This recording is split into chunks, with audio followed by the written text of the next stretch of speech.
Okay, video 14. I've been studying these cases in the internet for a couple days straight, trying to make sure I do this right, because you only got one chance when you drill these cases out. And I found quite a bit. I gotta turn this camera off. Okay, not even sure where to even start. But searching on the internet, found a lot of different advice from different people and how they're doing things, and I'm trying to pick the best of both worlds. The one thing I have decided though is I'm not going to drill this out and put a reed valve in here and then have to drill holes in the case all over the place to allow the crankcase pressure to build up on the timing side. I'm not going to do that. Colorado Norton Works has it pretty good, their idea. They like to drill a hole, machine a hole right in here in the bottom of the case, put a reed valve in, and that works great. I'm not going to machine a reed valve in here. I'm going to drill a hole, maybe 5/8 or something like that. I'm going to tap it, and I'm going to put a pipe on this side and probably put an inline reed valve, check valve, PCV valve, something to that effect. Dogs make a lot of noise. Hey! Put that back. Put that, give me that. Yeah. Okay. So, the reason why people are doing this upgrade is for a simple reason. The only way, this is a 1970 cases, 1970 bike, 1970 transmission, everything's 1970, matching numbers, and the only way this crankcase breathes is through this camshaft, and it's very little breathing. I looked at it myself. Here we go.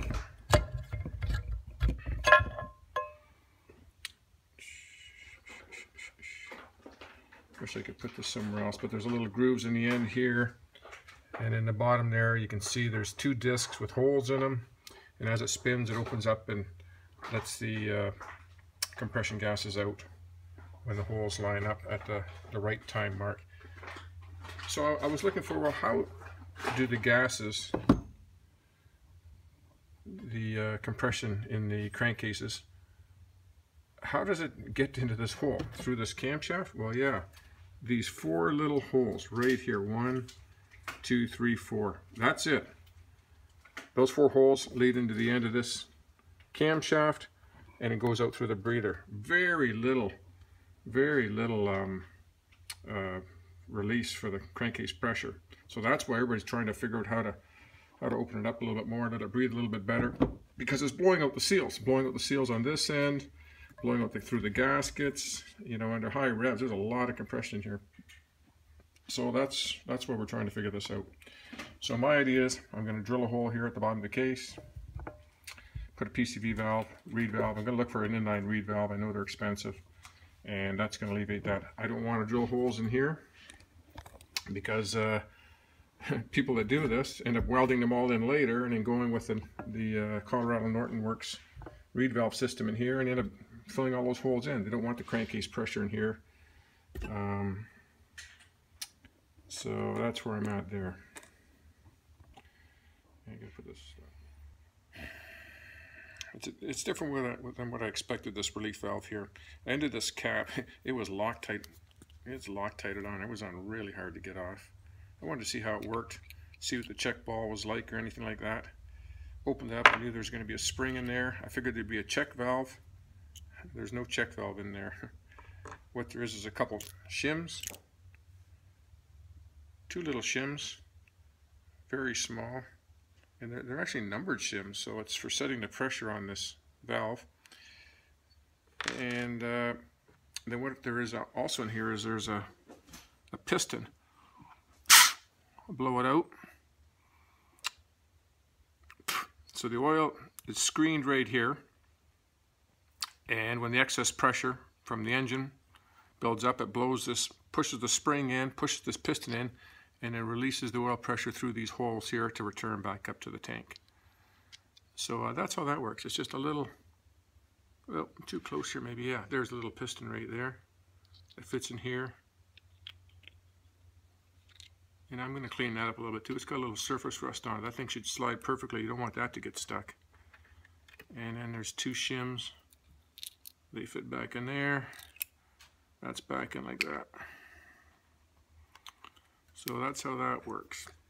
Before I do any upgrades to this oil pump or oil system or anything, I want to make sure I understand how this thing works, and to see if there's something being overlooked here, or if this thing needs improvements. And it looks like with this this motor, the 1970 motor, that it's, you know, it scavenges good.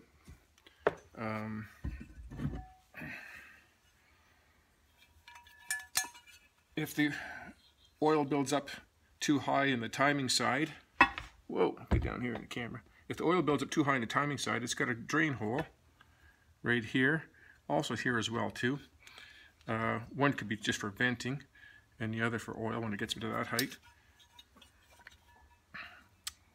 And then it drains down through this passageway back down to the sump again. So that's all good.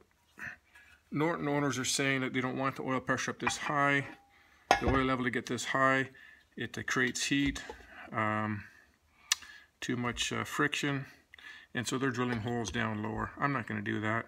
This bike's ran this way, this good for 50 years, 45 years. I'm going to leave it like that.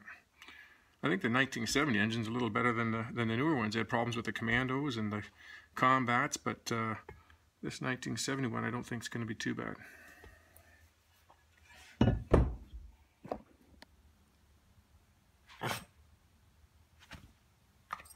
Alright, so in summary, the only thing I'm going to do is drill a hole in here and tap it so I can put an elbow in, pipe in to run possibly PVC valve. If I don't like that idea, I can always put a plug in there once I've got it tapped. I'm also going to leave in the original timing, crankcase vent timing, because it's not going to hurt to have extra breathing in this engine. Oh, the dog's pulling my shoes off here. Get out of there. And there's been nobody say that there's anything wrong with having two crankcase venting. More the better, the way I see it. And on the oil side, I'm going to take apart the pump, clean it up, measure it all up, make sure it's in good working order, clean up the release valve, oil pressure relief valve, clean that all up, put that back together, clean all the parts all up. I'm not going to drill any holes on this side of the case. I'm not going to do anything like that. I'm going to replace all the seals on well, one on the outer case here. That's the only seal on this side. Seal on the other side. We'll put two super blend bearings in, clean these cases up, sandblast them, paint them, and then put a nice sealer on here. I'll show you how I'm going to do that. And this will be done. But I've got one bearing in. I'm waiting for the other bearing.